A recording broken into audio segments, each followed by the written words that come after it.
with the US elections happening in a couple of months' time, I'm actually quite worried because with Trump and then you got Kamala Harris, and I'm just so worried that when I see some of the interviews, it's just politics, but it's almost like a divided country. So one of the risks that I see that could happen down a track is, almost a potential American Civil War, like happening again down a track. So it does feel far-reaching, like it couldn't happen, but I see that could be a potential as well. So that's another risk too. If something like that was to play out, Terry, how does that impact us?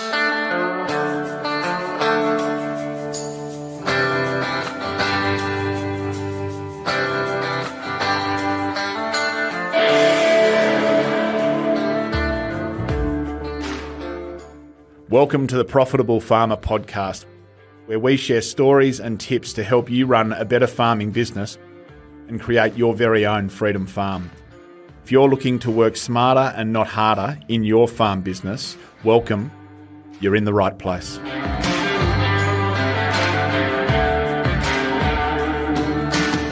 G'day team, welcome again to Profitable Farmer. Spring has sprung. Welcome to the new season. Want to be honest with you for a moment. I don't watch the news.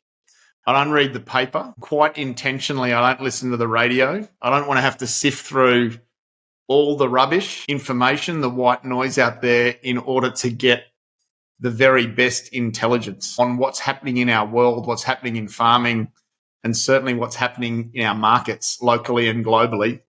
I absolutely love every 6 months catching up with Terry Tran, Freedom Trader, just to get Terry's absolute expert view on local and macro markets, on all things interest rates, inflation rates, exchange rates, macro and minor global market risks, and the list goes on. We've got, I guess, the dynamic and the reality has changed from 6 months ago when I caught up with Terry last. Yeah, really keen for all of your benefit just to hang out with Terry again for 45 minutes or thereabouts, just to give you his view on the world, on commodity markets and on equity markets. Terry, as always, and I think this is our 12th episode.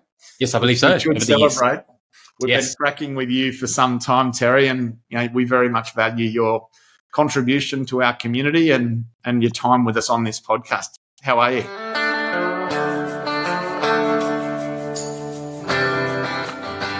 Very well. Thanks, Jeremy, for having me as usual. And I love having fun on these, on your channel. So, Terry, how are things in Sydney? It's been good.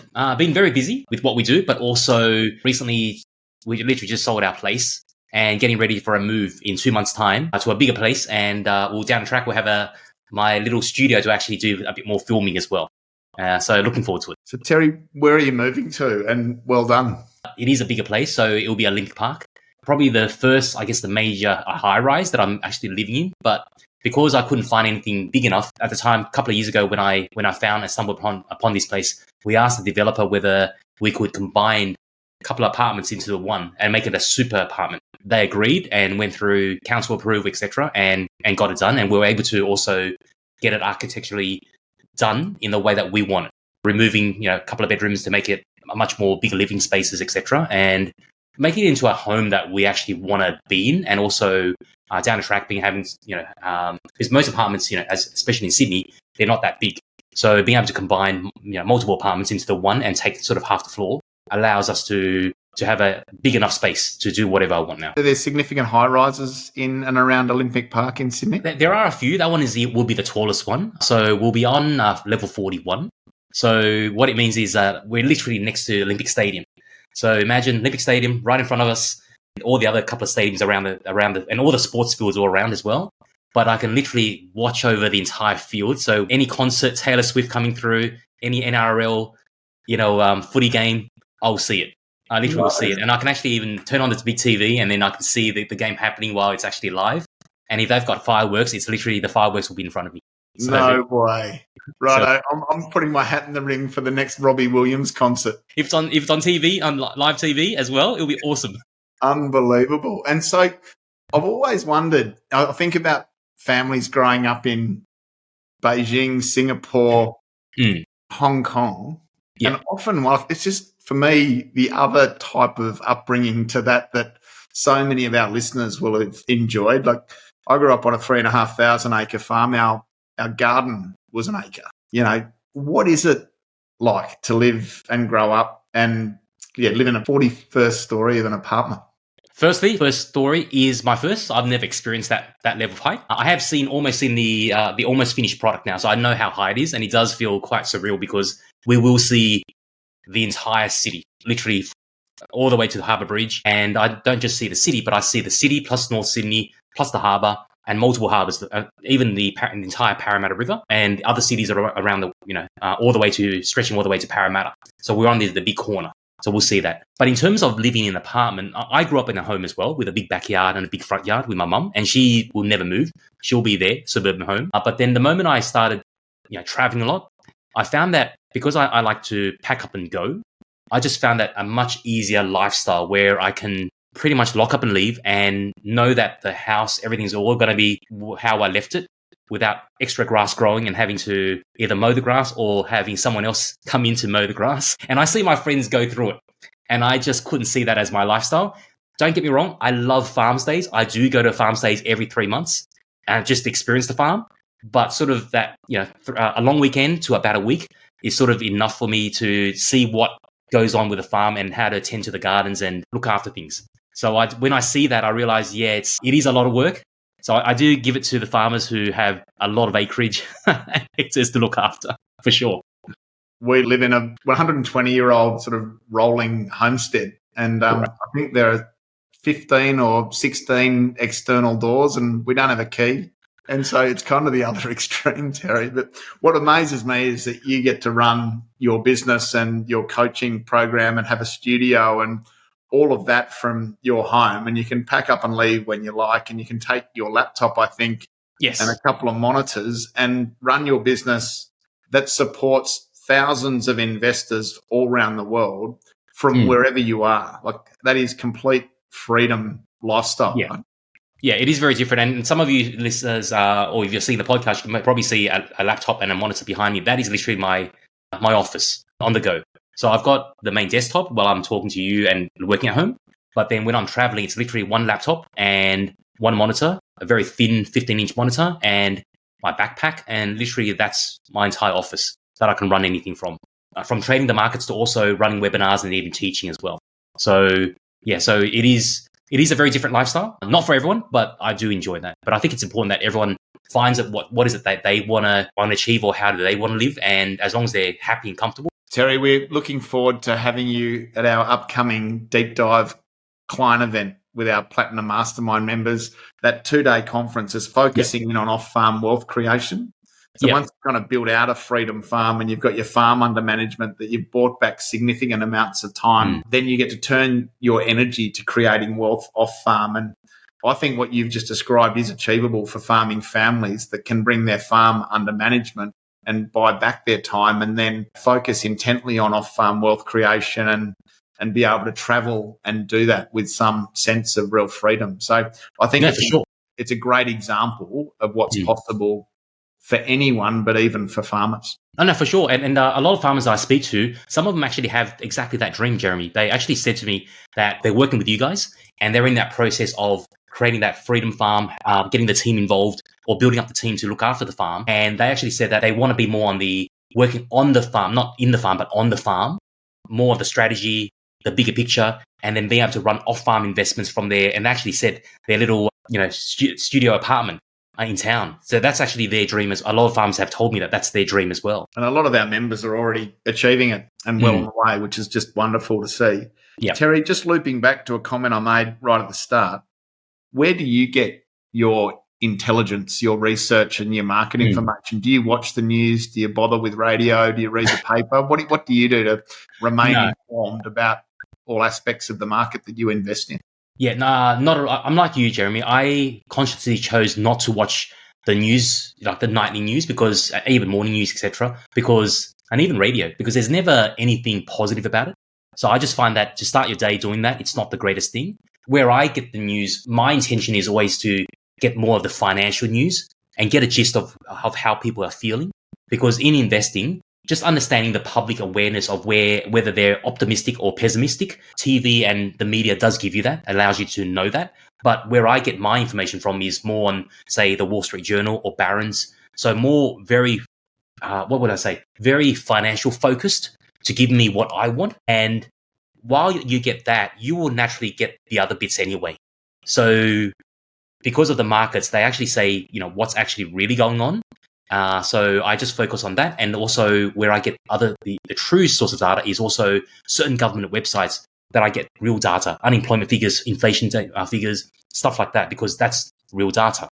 So yeah, and when you see that, it sort of cuts through a lot of the media noise that's out there that sometimes people get swayed by accident incorrectly as well. So yeah, just going to the true source instead. Which is what we're doing today. We're going to the source. I feel like this is my chance just to plug in like the bloke on the Matrix, where he just gets to plug in and learn how to fly a helicopter. As I say, I haven't been tracking with the markets, haven't been listening to the news. Yeah. So I'm going to ask a whole lot of dumb questions. No, not at all. Nothing's dumb. I always say, a question that's asked is way more intelligent than not asking anything at all, and then being uninformed. So let's launch in. What is your view on the world market and the equities market at the moment? I think it's getting very overpriced. So the last time we spoke, the market was sort of recovering 6 months ago, and we were in that trajectory where inflation was still a problem, and a lot of the governments were still popping up interest rates. And now the market's actually gone gangbusters in a way. It's basically at market highs. And it has only just dropped recently in the past week, a little bit. But however, with the craze of AI, artificial intelligence, a lot of stocks that should not be priced as they are, it is now overpriced. So we've been selling down and locking in a lot of our profits. And literally in the last couple of days or 2 weeks, we've sold about 25 stocks, different companies, locking in all our profits. And it's been a very good couple of years, in fact.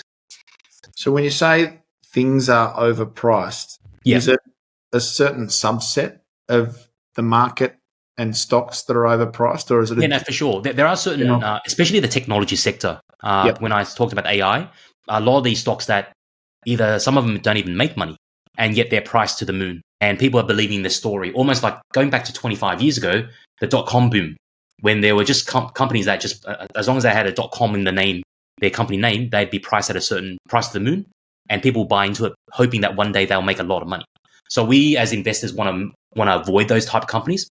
But having said that, there are also great companies within the tech sector that are not as overpriced. And if we didn't have those companies, we, as a human species, would find it hard to live because you can imagine, Jeremy. Let's say if we took away, say, Google from you, or Microsoft, or Apple, or maybe even Samsung, and you took away these type of companies, most people's lives wouldn't be as good as it is. Like all that information's gone, you just feel like a bit lost. So they are the companies that we really do like, as in they're stable, they're global, and they do make a lot of money. They're very profitable. The ones we want to avoid are the ones where I say overpriced. They hardly make a cent, but yet they're priced at a certain. So I think it's probably not dissimilar to what we see in agriculture, Terry, where when inflation's low, interest rates are low, not everyone, but most people can profit.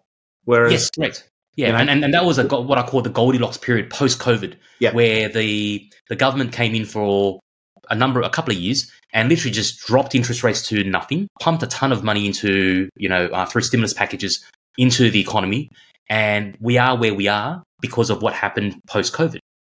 And everybody thought that this was going to continue on forever. But as we all know, nothing happens forever. And it gets to a certain stage where the market has had a couple of major dips recently as well. And we are sort of at that crossroads where things are now definitely way overpriced. Makes sense. Thank you. Can we just explore interest rates, inflation rates, exchange rates? Sure. What's your view on and what's your outlook for each of those over the next 12 months, 2 years? Yeah, all three of them, in actual fact, are linked, very linked, in fact. Inflation, as we know, was, very high at one stage. And then the governments had to come in. And of course, the reason why our interest rates are so high is because they wanted to stop the demand from people just going out there and buying up assets, at very cheap finance rates of 2 or 3%. And that, besides just boosting asset prices, but people were overspending, in fact, because they could borrow from their home and literally just spend and spend and spend. And then the government, of course, had to control the inflation of, at one stage, inflation was like 8, 9, 10%. And they had to start jacking up the interest rates, which they did. But issue is they jacked it up quite quickly in a very successive fashion over an 18 to 2-year period. And that's now causing a lot of pain for a lot of people. What's happened now, though, is that has worked. Inflation is getting controlled because of the high interest rates. People are no longer spending as much. Mortgage rates are at a certain stage where, funny enough, it's not as high as back in the 1980s, where, I remember my mum buying a house and having to take on board 16, 17% interest rates. But the difference, though, is these days, or property is so expensive that people are borrowing, literally, go back to Sydney, a 1-bedroom, 50 square meter apartment is selling for $1 million. That is ridiculous. And how do people afford that? They can't. But because they borrow so much at 2 or 3%, the moment that it went up by 1 or 2%, in actual fact, it went up to 6, 7%, they're in trouble. So there's a lot of mortgage stress now that people are not aware of. So all of a sudden, they've just done their bills. Yeah, so even though interest rates are back to probably more like long-term average, yes, the gross indebtedness is significant because of asset uplift. Yes, correct. Yeah. And I saw a stat which was amazing. There was a stat that talked about back in the 80s and late 80s to the early 90s, it took an average of 3 to 4 Australian in income year to actually pay down a house.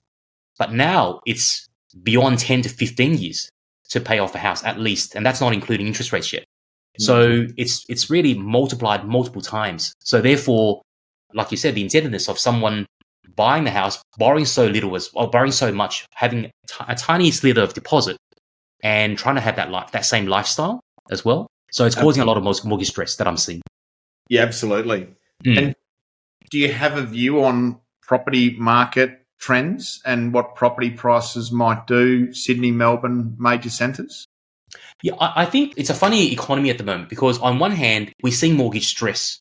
So it's in a normal world with mortgage stress, people selling down, etc. House prices, which they already have a lot of, and you would have seen too, farmland prices skyrocketed for a number of years, and they've now just stabilized. They're not really going up any further. Same as house prices. They've actually, in actual case, they've sort of stabilized for a number of years, but they've actually started coming down a little bit as well. But the other issue though is, especially in the major cities, there isn't enough housing that's being built for the current migration coming in and also the population growth as well. So we're actually short on housing, short on apartments, short on housing. So that's sort of balancing things out. So that's why people talk about, there's going to be a housing crash. I can't see it because in the end, it's always about demand supply, just like farming. Enough demand, the prices will still stabilize despite it still being quite unaffordable for a lot of people as well. Terry, you talk about the property market. Probably brings us to China.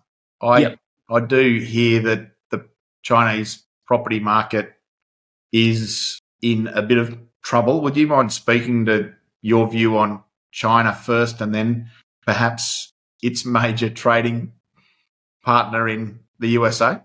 Sure. So China, unlike Australia, as a country, we've actually got quite high ownership rates of housing. But China takes it to another level because with China and being Chinese, as my heritage as well, saving money is almost like, as long as you've got money, you should buy a house. That's sort of ingrained into Asian society. So with China, they took it to another level where literally about a third of their entire GDP was actually the property market. Beats, I believe, Australia and US is in the 15 to teens. So China is like basically double. And a couple of years ago, once the government realized the amount of debt that a lot of these building development companies were taking on board, they had this 3 strikes policy 2 years ago. And what that meant is that a lot of these companies could no longer borrow as much money, and they had all these outstanding projects. So basically they got shut down. So all of a sudden, all these, almost like a domino effect, one by one, all these major players and developers in China started going bust, one at a time. And there was one company called Evergrande a couple of years ago that went bust, and they were one of the biggest indebted property developer on the planet at the time. And obviously it affected a lot of Chinese investors because with China, a lot of people had deposits waiting for their home to be built. but all of a sudden the developer goes bust, and now they're left with an empty apartment that will never be built, or sometimes even just a hole in the ground, and their money's gone. So they had all these protests, etc., and the government had to do something. So they've come in and sort of bailed some out, but bailed the people out, not bailed the investor, the companies out. So all of a sudden, the Chinese property collapse created almost like a hole for the Chinese economy, and hence why the government plus their people, many companies also started pulling back, and hence why in the last couple of years now, you see a lot of our global commodity prices actually start shrinking badly because the demand is no longer there from China, from the likes of iron ore to even oil prices, etc., and even agricultural products too. They all shrunk. So in a way, the Chinese effect flowed across to the world. So you're suggesting that commodities are coming off? They already have, Jeremy. So if you look at the commodities tracking index, it's come off by about almost between 25 to, depending on which commodity, between 25 to 35% in the past year and a half alone. So it already has come off from the peak of, I think it was 2022 was the peak. So it already has come off quite a fair bit. Will it go further? I don't know. But however, China is doing everything they can to stop the flight of capital, because a lot of foreign capital is fleeing the country, and we can see it. They've gone to the other emerging countries. That's why we have stopped investing in China. The fund that used to invest in China's companies, we've gone over to other countries like Vietnam, India. They are the major players now in the next decade. So yeah, so if we want to invest, it wouldn't be Chinese companies per se anymore. It would be more towards those countries instead. So what's your outlook for China? How do they navigate this and get through? I think that they'll come through okay, only because they're not exactly a democratic society. The government always do what they can because of the powers they have in Communism Party. So they'll do whatever they can, and sometimes it might be a short-term thing. But China is quite a large economy, and they'll pull all the strings to do what they can to get out of the hole, and they will. It's eventual. We talk about having an inflation problem. They've actually got deflation over the last couple of quarters now. So they're going backwards, and their price is actually dropping, not going up instead. Yeah. So, and going back to that, I know I went off track in regards to my thoughts about interest rates and inflation. So interest rates, how I see it, is the United States is in 2 weeks' time, the next Fed meeting, which is their RBA, they're going to very likely drop their rates. And that's going to have a flow-on effect to the rest of the world. Our RBA, however, has been, unlike their inflation, they've tamed their inflation by the high interest rates. We still haven't. Our inflation is still sitting in the late 3s, early 4s.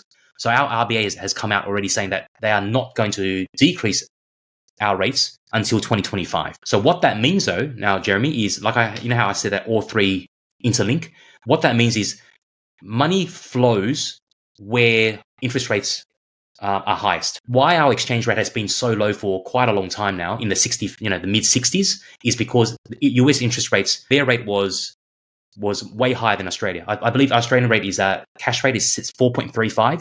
They were sitting at 5.5%. So that's why the US dollar has been strong for so many years now. But now with the Fed pulling the strings and dropping the interest rates, our Australian dollar has already started strengthening in the past week, back to the 67, 68 cents. And if the US keeps on doing that and the RBA keeps on maintaining our rate while the US drops their rate, Australian dollar is actually going to go up, in fact. Yeah, until the day that RBA comes out and says, nope, inflation's done, we will start dropping our rates. That's when our Aussie dollar will come back down. What's your read, Terry, on the US economy? How strong are they at the moment? And I believe they're definitely weakening as a country. The reason is I think they're spreading themselves way too thin. From quarter after quarter, it's just massive deficits. They're always printing more money with Congress. And the truth is, if the US dollar was not the global currency, the amount of dollars they're printing, it would scare most people. And if that wasn't the global currency, the US dollar would not be where it is today. It's only because it's the main trust, or if you're trading, you use US dollars. So they are where they are, and they've got that power only because it's the global currency. Yeah. So as an economy, it is definitely weakening because they're spreading themselves too thin with all the global conflicts that's happening, as we see from the news. I certainly get our link to the US currency. Mm-hmm. But China's struggling. What impact does that have on Australian commodity outlook, but also exchange rate. Is there any link through to sure. China? Yeah. Yep. Yes. So China is, of course, one of the very important trading partners, and hence why, them not buying the amount of iron ore they used to buy, etc. That's affected the likes of, say, the BHPs, the Rios, our big miners, even our miners as well. And same thing with agriculture. They are also a very big buyer of our products as well. And without them being strong, we also weaken too. And without them needing Aussie dollars to buy our products, our Aussie dollar also declines as well at the same time. So what are you and your clients focusing on at the moment from an equity investment landscape? Where are you focusing? We're focusing on, in the past month-ish, we've been focusing on selling down and ensuring that we're cashed up, because I see the market's quite jittery at the moment, very volatile until at least the US elections. And we want to make sure that we are in a position to hedge the downfall, the initial drop, but also, more importantly, have enough cash to then take advantage of it. Am I afraid that there's going to be a GFC? No. From the data that I'm seeing at the moment, there is no GFC in play. It's more of the usual market pullback than anything else. That it's just overpriced. And, I always talk about overpriced, just like, a farmland that, one day it really should be worth $1 million. All of a sudden, because of all the optimism and everything, and someone's, offering you $2 million, would you sell it? Of course you would. So it's the same as equity prices right now. It's just overvalued. They have to come back to equilibrium. And then as an investor, we want to make sure that we've got cash to then take advantage of that. Cracking insights, Terry, as always. Thank you. Yeah, and Jeremy, just to also make mention, a lot of farmers don't know too that a lot of farming products and farming equipment makers that farmers use, from the Caterpillars to the John Deeres, most farmers probably don't know that you can actually invest in those companies and buy those companies. So a lot of those farming product type companies, because of the downturn in farming, they've actually dropped by 25-30%, their stock price. So we've avoided John Deere for many years. And all of a sudden now, since the drop about a month and 2 months ago, we started buying into John Deere stock. So great company, as we all know, very profitable. Most farmers use their products as well. And if they're underpriced, that's where you want to be. You want to buy these type of undervalued, companies. Yeah. So from a value investing perspective, you're seeing their share price of value at the moment. Yes, correct. Yep. Correct. Yeah. So, Caterpillar, not so much, but John Deere, definitely. Yeah. Like, it's a cash generating machine, and it's cheap. Makes sense. I mean, as an ag economy in Australia, we are seeing interest rate rises. We're seeing higher costs of production. We're seeing a little volatility in the markets. I think people are probably less optimistic, and we're investing less in things like new tractors and headers. And certainly as I drive around, you see the amount of inventory in the John Deere stores building. Right. What's in there ready for sale. So I think it stands to reason that they're good buying value from an investment perspective. Yeah. Yeah, correct. What are the macro risks that you see? Like, what could shock us or see what you've just described change? I think there's more than one risk. First one that I would say is definitely the rising. I know we talked about China having weakened in this short period of time, but they are a rising superpower. And this temporary stop to China is actually, in a way, long term, it's probably a good thing, because they were going gangbusters for a long time and probably got overconfident and overcocky, so to speak, as well. So I still see China as a power to be reckoned with over the next decade, where they'll keep on doing what they do. One of the biggest risks, though, is them encroaching upon other countries, especially the international sea, in South China Seas, where they're now sort of claiming, different lands, different islands as their own in international waters, which were probably part of Vietnam or part of Philippines. So they're actually creating a lot of enemies from that point of view as well. And then, of course, the Taiwan story, in 2027, as long as the current President Xi is still in power, he wants Taiwan to be part of China.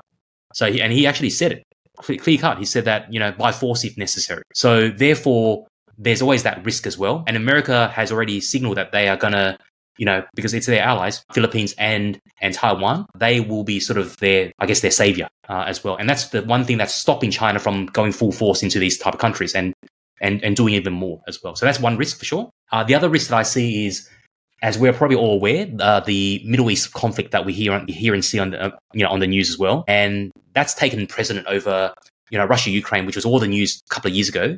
And the Middle East is getting worse, not better, since, Hamas and all the Palestinian and Israel, which, Jeremy, it's funny. It's actually very sad because when I hear about that, literally, I was only in Israel and Palestinian territory 2 years ago, 2 Christmas ago. I was literally there. And I just saw the kindness of both sides. And, on both sides, I saw peace, happy people, and very kind people that allowed me to go into different areas, become almost like very friendly with them.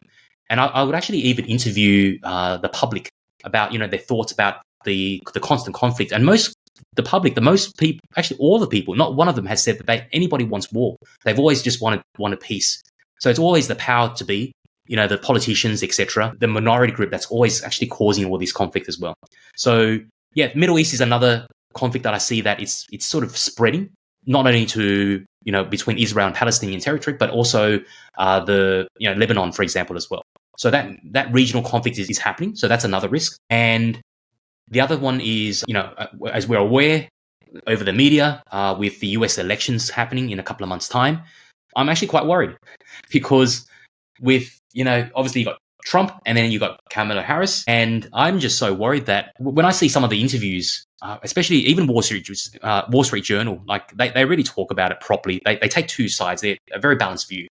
And you see the clips of people almost like hatred of each other, which is ridiculous. It's just politics, but it's almost like a divided country. So one of the risks that I see that could happen down a track is, almost a potential American Civil War, like happening again down a track. So it does feel far-reaching, like it couldn't happen, but I see that could be a potential as well.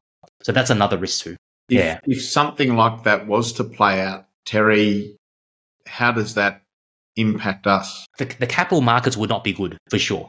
If that was to happen, you will see that it's almost like going back to September 11, terrorist attacks, etc., like that. It's not good for global asset prices. And I'm not talking just the share market, but I'm also talking about property markets too. It's ultimately in the end, finance can seize, the banking system will seize. So that would become a potential, almost like a GFC causing matter too, if that was to happen, I believe. Thanks, Terry. Great to be alert to some of those risks. And I think that does focus our research and where we give our attention to as becoming really informed around some of those key risks that you mentioned. So thank you for that.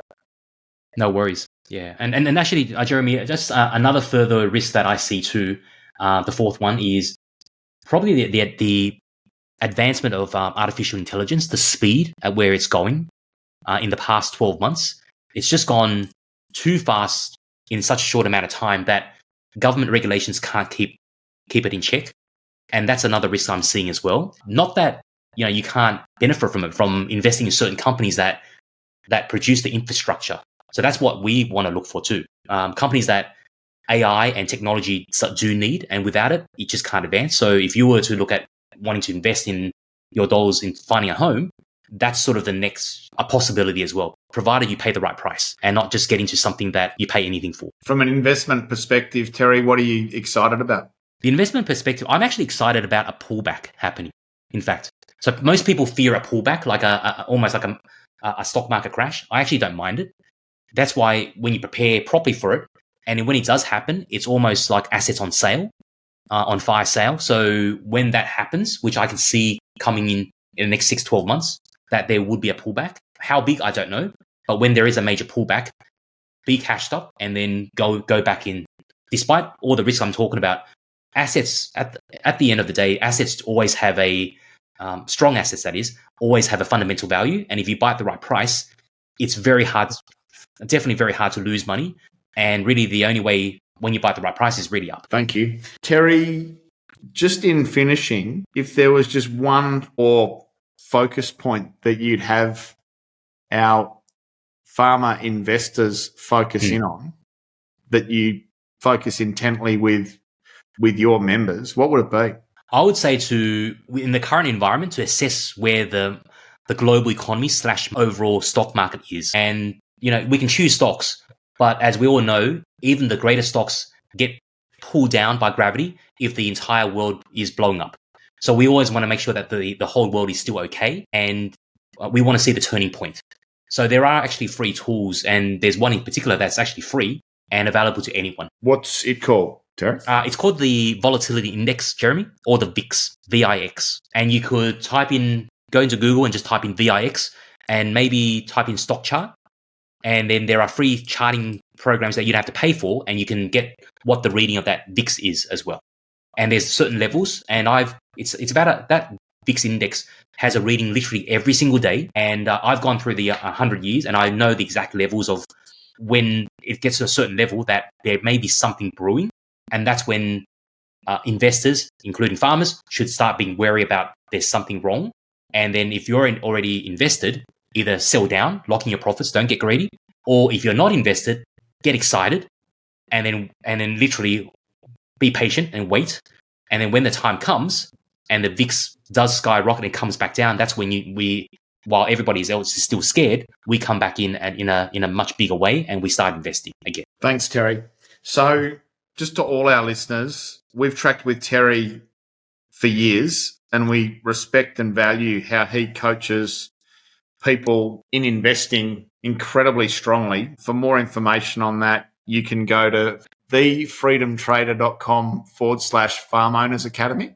Yes. Awesome.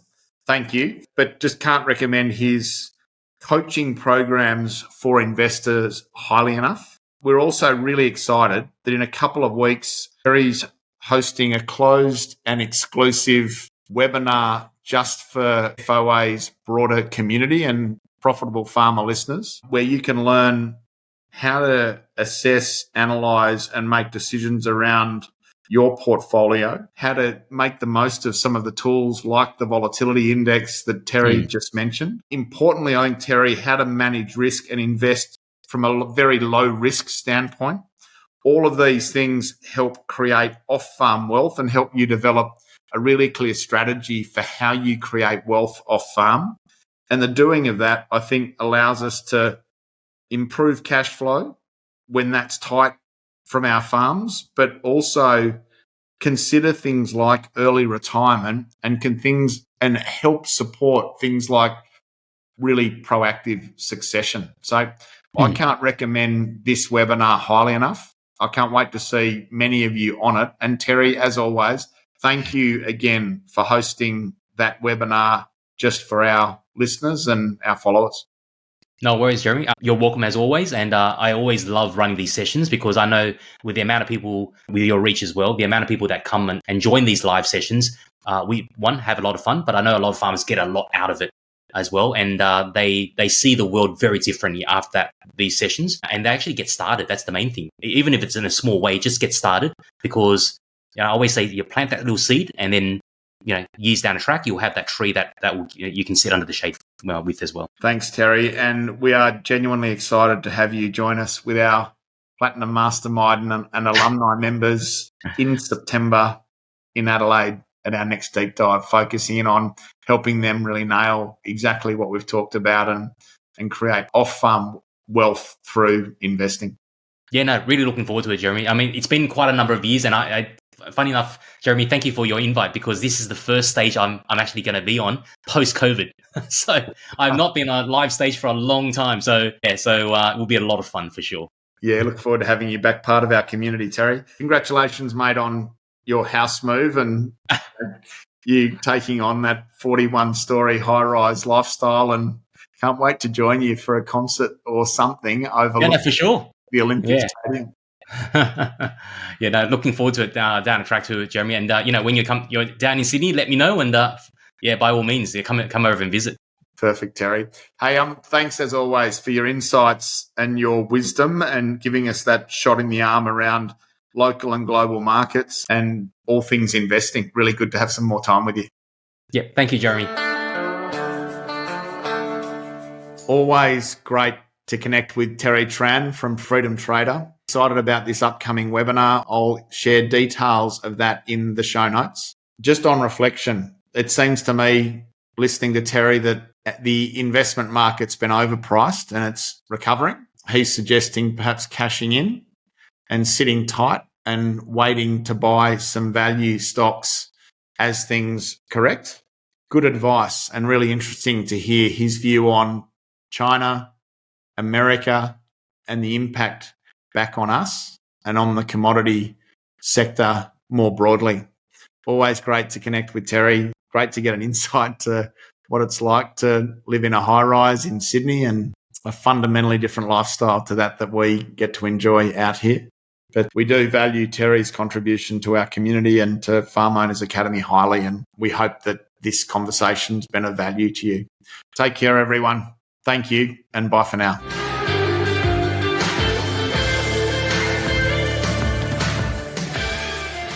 Thanks for listening to another episode of the Profitable Farmer podcast by Farm Owners Academy. If you're new to this show, be sure to follow us. If you've been a long-time listener, let your friends know about us, or come continue the conversation in the Profitable Farmer Facebook group. All the best as you grow your business and create your freedom farm. Until next time, keep being incredible.